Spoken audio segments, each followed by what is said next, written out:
নমস্কাৰ ছাত্ৰ ছাত্ৰীসকল আজি মই তোমালোকক যেটো পাঠ পঢ়াবলৈ লৈছো হেতু হৈছে ক্লাস 10 ৰ ইংলিশ টেক্সট বুকৰ কিতাপখনৰ নামটো তোমালোকে জানাই ফাৰ্স্ট ফ্লাইট আৰু এই কিতাপখনৰ যেটো প্ৰথম চেপ্টাৰ এই চেপ্টাৰটোৰ নাম হৈছে এ লেটাৰ টু গড ঈশ্বৰলৈ এখন চিঠি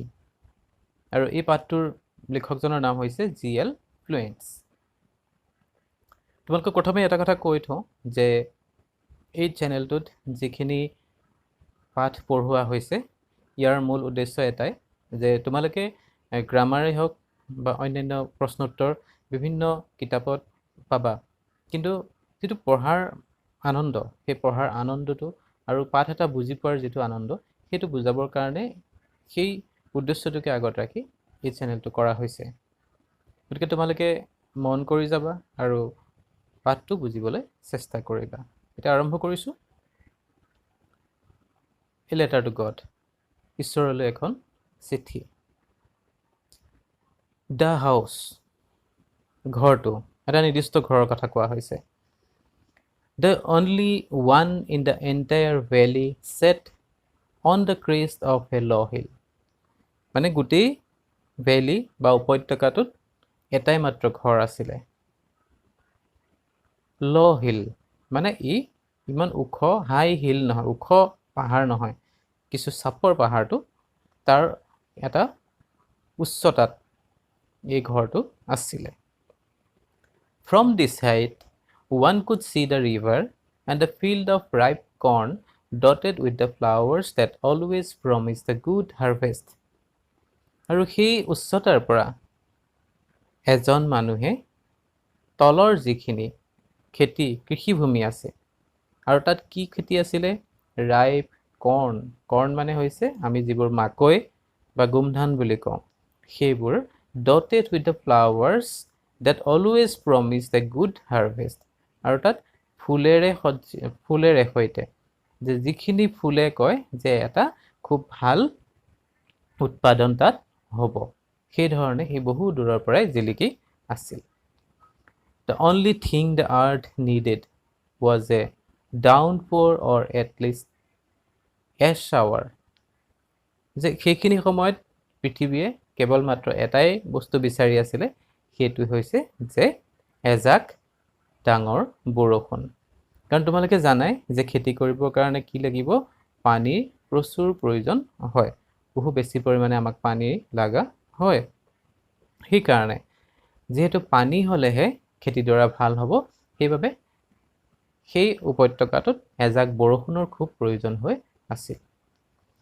Throughout the morning Lancelot who knew his fields intimately had done nothing else but see the sky towards the northeast আৰু সেই ৰাতিপুৱাটোত লেন্সো মানে যিগৰাকী কৃষকৰ সেই খেতিখিনি সেই ঘৰটোৰ গৰাকীজনে তেওঁ সেই খেতিডৰা খুব ভালকৈ জানে তেওঁ নিজৰ খেতি তেওঁ নিজে প্ৰতি বছৰে খেতি কৰে গতিকে তেওঁ জানে যে এজাক যদি বৰষুণ আহিলেহেঁতেন তেওঁ বহুখিনি কামত আহিলে হয় আৰু সেইবাবে তেওঁ কলৈ চাই আছিল উত্তৰ পূব দিশলৈ north east Now we are really going to get some water আমি আকাশলৈ চাই বহু মানুহে ডাঙৰ মানুহে কৈ দিয়ে তোমালোকে জানা যে আজি বৰষুণ হ'ব ঠিক সেইদৰে লেন্সিও ক'লে যে আমি মানে বৰষুণ বা পানী পাবলৈ গৈ আছো আমি পাম The woman who was preparing supper replied Yes God willing এগৰাকী মানুহে কি বনাই আছিল সন্ধিয়াৰ আহাৰ প্ৰস্তুত কৰি আছিল আৰু তেওঁ ক'লে হয় যদি ভগৱানে বিচাৰে ঈশ্বৰৰ ইচ্ছা আমি কওঁ নহয় যে ঈশ্বৰেহে জানে আৰু কি হয় আৰু The older boys were working in the field যিসকল অলপ ডাঙৰ ল'ৰা আছিল তেওঁলোক পথাৰত কামত লাগি আছিল খেতিৰ কামত লাগি আছিল while the smaller one were playing near the house until the woman called to them all আৰু যিখিনি সৰু আছিল তেওঁলোকে ঘৰৰ ওচৰে পাজৰে খেলি আছিল তেতিয়ালৈকে যাতে সকলোকে সেই মানুহগৰাকীয়ে মাতিলে তেওঁলোকে আহিব এনেকুৱা এটা সুবিধা তেওঁলোক আছিল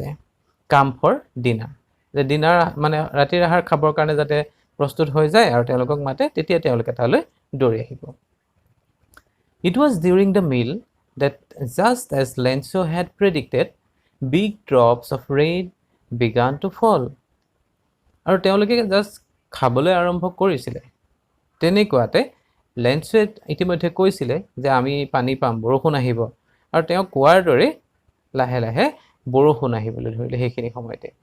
big drops of rain began to fall আৰু ডাঙৰ ডাঙৰ টোপালেৰে বৰষুণ পৰিবলৈ আৰম্ভ কৰিলে In the northeast huge mountains of clouds could be seen approaching আৰু উত্তৰ পূব দিশৰ পৰা ডাৱৰৰ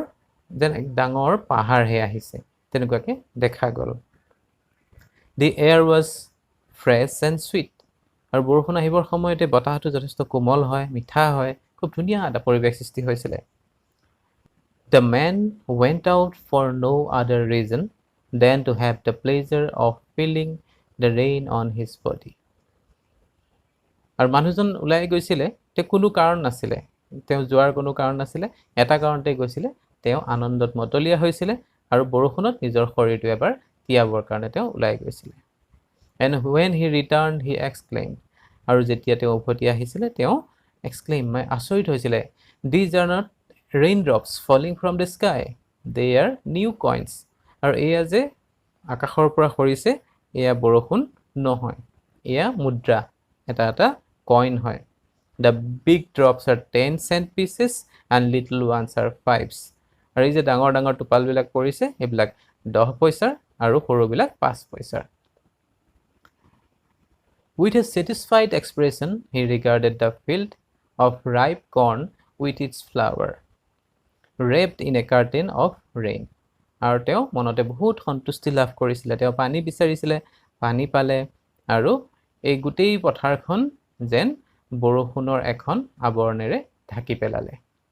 But suddenly a strong wind began to blow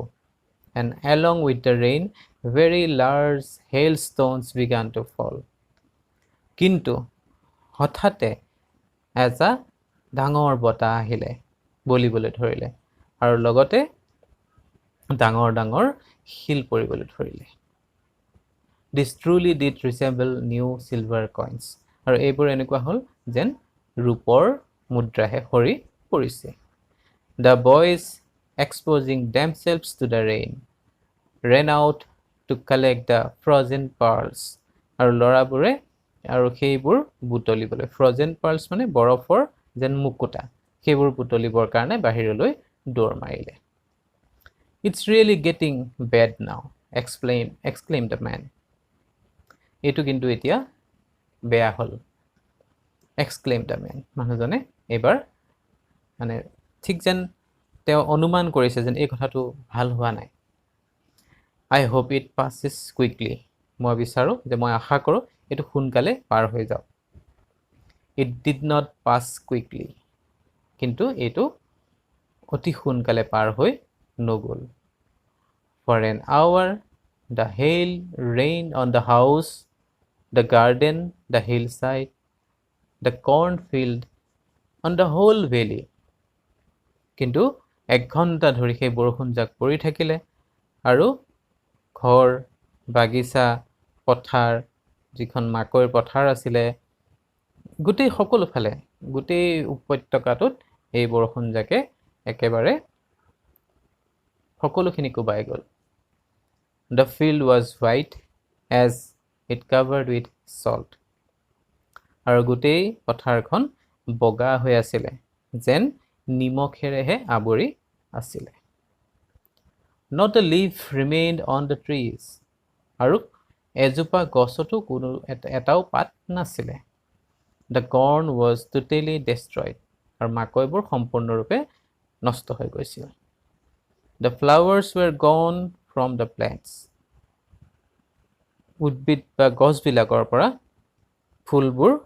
একেবাৰে সৰি পৰিছিল Lenzo's soul was filled with sadness লেন্সৰ মনটো একেবাৰে দুখেৰে আবৰি পৰিলে বিষাদগ্ৰস্ত হৈ পৰিলে When the storm had passed যেতিয়া ধুমুহা জাক গলকে He stood in the middle of the field and said to his sons. তেওঁ পথাৰৰ মাজলৈ গ'ল আৰু তেওঁৰ পুত্ৰসকলক ক'লে, A plague of locusts would have left more than this. A plague of locusts মানে হৈছে এজাক এনেকুৱা কিছুমান ফৰিং আহে কেতিয়াবা চাবাচোন, জাক পাতি ফৰিং আহে যিবোৰে পথাৰবোৰ নষ্ট কৰি পেলায় আৰু সেইবোৰৰ কথাই কৈছে। এনেকুৱা কীট পতংগও যদি আহে তেনেহ'লেও ই অলপ এৰি থৈ গ'লহেঁতেন। The hail has left nothing. কিন্তু এই বৰষুণ জাকে, এই ধুমুহা জাকে একোৱেই থৈ নগ'ল।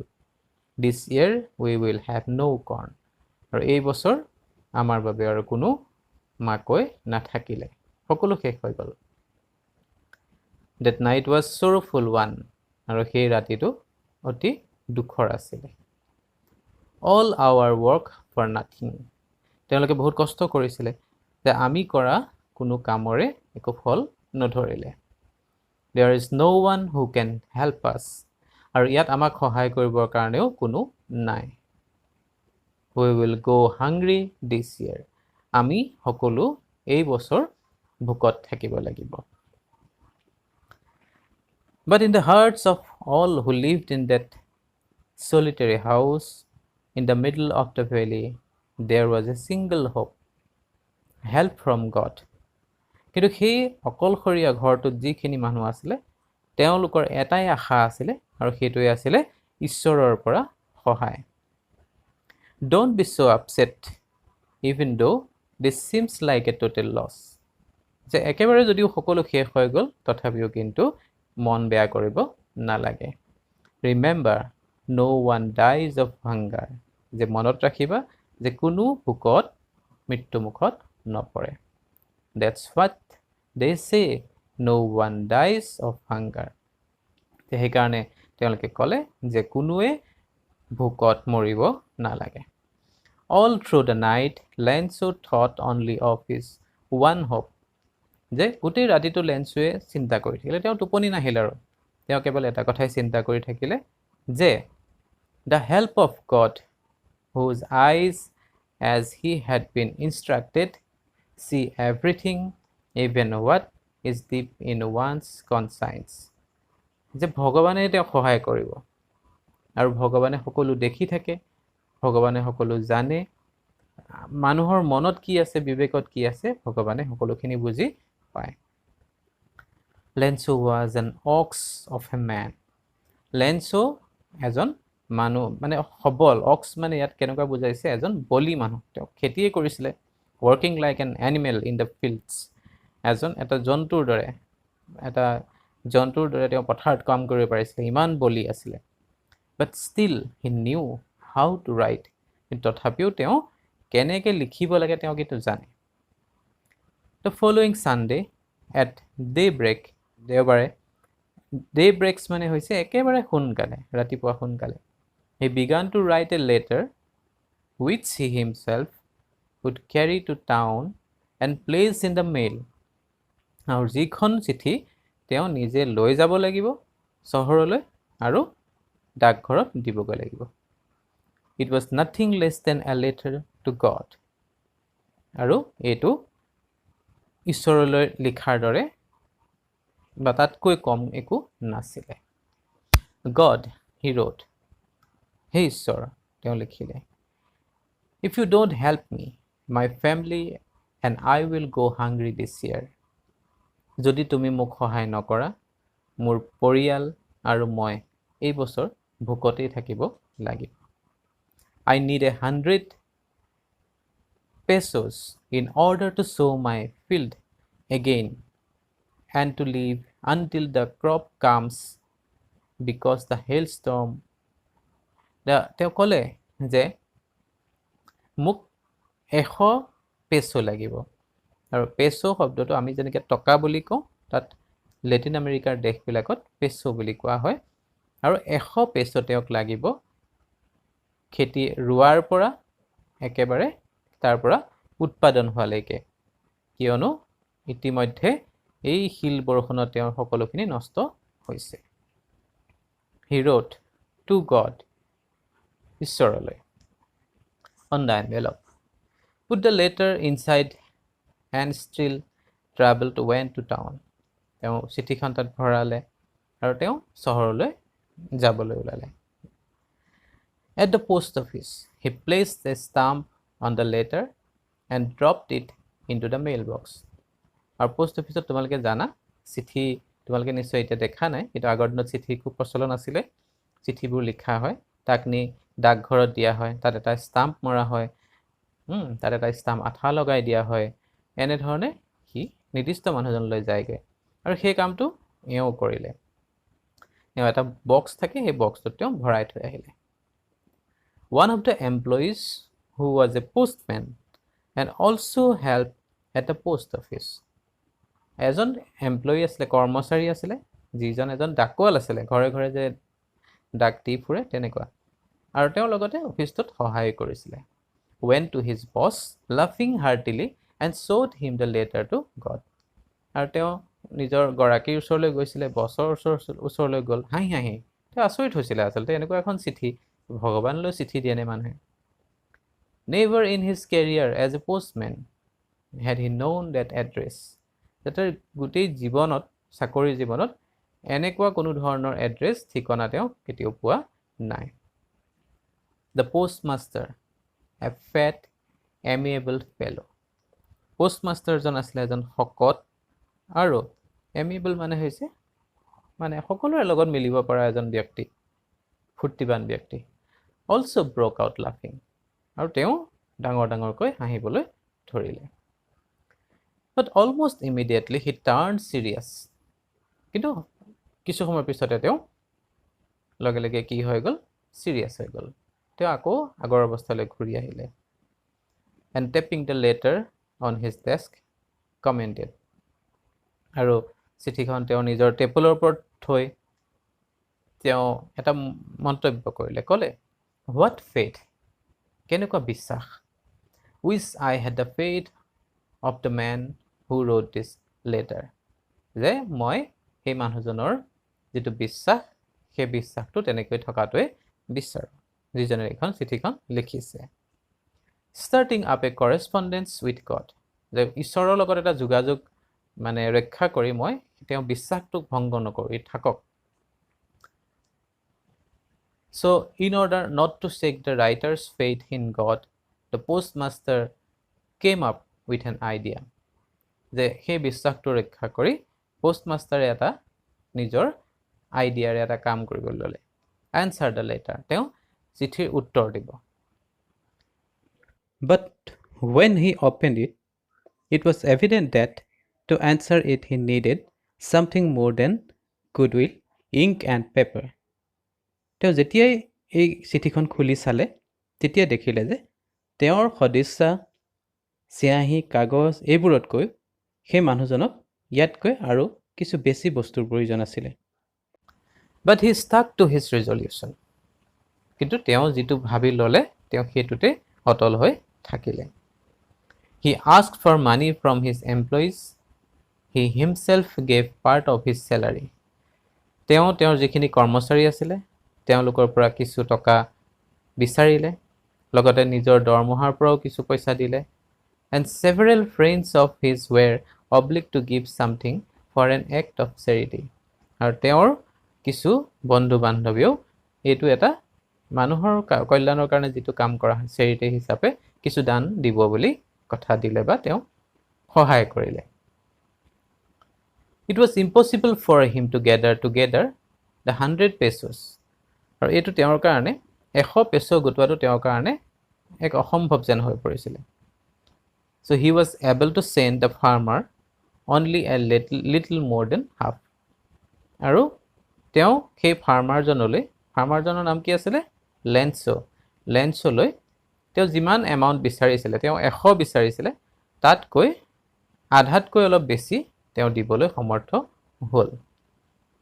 He put the money in an envelope addressed to Lenso and with it a letter containing only a single word as a signature God আৰু তেওঁ সেই পইচাখিনি এখন চিঠিৰ সহায়ত লেন্সলৈ পঠাই দিলে আৰু তাত কেৱল এটা সহি কৰি দিলে এটাই শব্দ লিখিলে হেতু হৈছে God The following Sunday Lenzo came a bit earlier than usual to ask if there was a letter for him. পৰৱৰ্তী দেওবাৰটোত লেন্সো আগতকৈ অধিক সোনকালে আহিলে আহি তেওঁ সুধিলেহি ডাকঘৰটোত যে তেওঁৰ বাবে কিবা চিঠি আহিছিল নেকি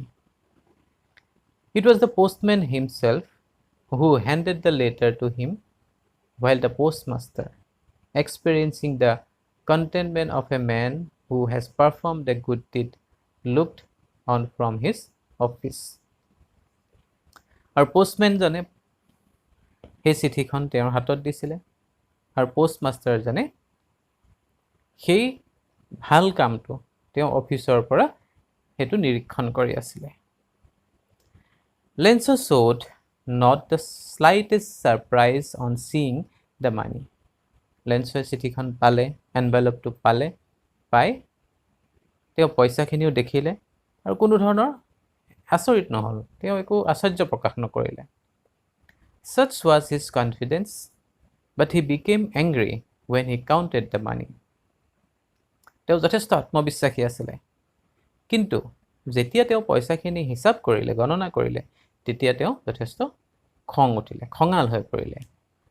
God could not have made a mistake ঈশ্বৰে কেতিয়াও ভুল কৰিব নোৱাৰে nor could he have denied Lenzo what he had requested যে লেন্সোৱে যেটো ৰিকুৱেষ্ট কৰিছে হেতু কোনেও ডিনাই কৰিব নোৱাৰে বা অস্বীকাৰ কৰিব নোৱাৰে Immediately Lenzo went up to the window to ask for paper and ink আৰু লগে লগে লেন্সো এই খিৰিকীৰ ওচৰলৈ আহিলে আহি কাগজ আৰু চিয়াহী বিচাৰিলে On the public writing table জনসাধাৰণে লিখিব পৰা কিছুমান টেবল থাকে ডাকঘৰত He started to write তেওঁ আকৌ তাত লিখিবলৈ আৰম্ভ কৰিলে With much wrinkling of his brow আৰু নিজৰ চেলাউৰি কুচ খুৱাই তেওঁ আকৌ লিখিবলৈ ধৰিলে Caused by the effort he had to make to express his ideas আৰু তেওঁ নিজৰ যিখিনি ধাৰণা আছিল সেইখিনি তেওঁ তাত প্ৰকাশ কৰিবলৈ চেষ্টা কৰিলে When he finished he went to the window to buy a stamp আৰু শেষ কৰি তেওঁ আকৌ খিৰিকীৰ ওচৰলৈ আহিলে এটা ষ্টাম্প কিনিবৰ কাৰণে which he licked and then affixed to the envelope with a blow of his fist আৰু অকণমান আঠা জিভাৰে চেলেকি হাতৰ মুঠিৰে ডাঙৰকৈ এটা শব্দ কৰি তাত হেঁচা মাৰি তেওঁ টিকেটটো লগালে আৰু লগাই The moment the letter fell into the mailbox the postmaster went to open it আৰু যেতিয়াই মেইল বক্সত সেই চিঠিখন পৰিলহি পোষ্টমাষ্টাৰ আহিলে আহি ভাবিলে কিনো লিখিছে তেওঁ লগে লগে চাবলৈ ধৰিলে It said আৰু তাত লিখা আছিল God of the money that I asked for যে মই তোমাক যিখিনি পইচা বিচাৰিছিলো only 70 pesos reached me তাৰে মই তোমাক 100 বিচাৰিছিলো তাৰে কেৱল 70 হে মোৰ ওচৰ পালে Send me the rest আৰু বাকিখিনি মোলৈ পঠাই দিবা Since I need it very much আৰু এইখিনি মই যেহেতু বহুত মানে মোৰ প্ৰয়োজনীয় মোক লাগে এখন নহলে আৰু মই বছৰটো চলিব নোৱাৰিম But don't send it to me through the mail because the post office employees are a bunch of crooks কিন্তু এই পোষ্ট অফিসটো বা এই ডাকঘৰটোৰ জৰিয়তে সেই টকাখিনি নপঠাবা কাৰণ এই ডাকঘৰৰ যিখিনি কৰ্মচাৰী আছে তেওঁলোক হৈছে অসৎ আৰু মানুহজনৰ কি ধাৰণা হৈছিল তলত লিখিছে যে লেন্সোৰ কি ধাৰণা হৈছিল যে তেওঁ অটল বিশ্বাস আছিল ভগৱানে তেওঁক পইচাখিনি দিলে 100 পেছোৱে দিলে কিন্তু তাৰে 30 পেছো ডাকঘৰৰ কৰ্মচাৰীসকলে ৰাখি থলে গতিকে তোমালোকে নিশ্চয় বুজি পালা এই গল্পটোত কি বুজাবলৈ বিচৰা হৈছে এটা সুন্দৰ গল্প আৰু এই গল্পবোৰ তোমালোকে পঢ়ি বুজিবলৈ চেষ্টা কৰিবা আৰু এই গল্পবোৰে আমাৰ জীৱনত বিভিন্ন সময়ত প্ৰভাৱিত কৰে আৰু এই গল্পবোৰ ইংৰাজীৰ গল্প বা অন্যান্য আমাৰ পাঠ্যক্ৰমৰ বিভিন্ন লেখনিবোৰ কেৱল পৰীক্ষাত পাছ কৰিবৰ বাবে নহয় নিজৰ জীৱনতো কেতিয়াবা প্ৰয়োজন হয় জানিবৰ বাবে বুজিবৰ বাবে অনুভৱ কৰিবৰ কাৰণে তোমালোকে পঢ়িবা আৰু এই কথাখিনি তোমালোকে যদি ভাল পাইছা তেনেহ'লে মোক কমেণ্ট কৰিবা আৰু যদি কিবা অসুবিধা থাকে তেনেহ'লে জনাবা আৰু চেনেলটো লাইক ছাবস্ক্ৰাইব কৰিবা। Thank U.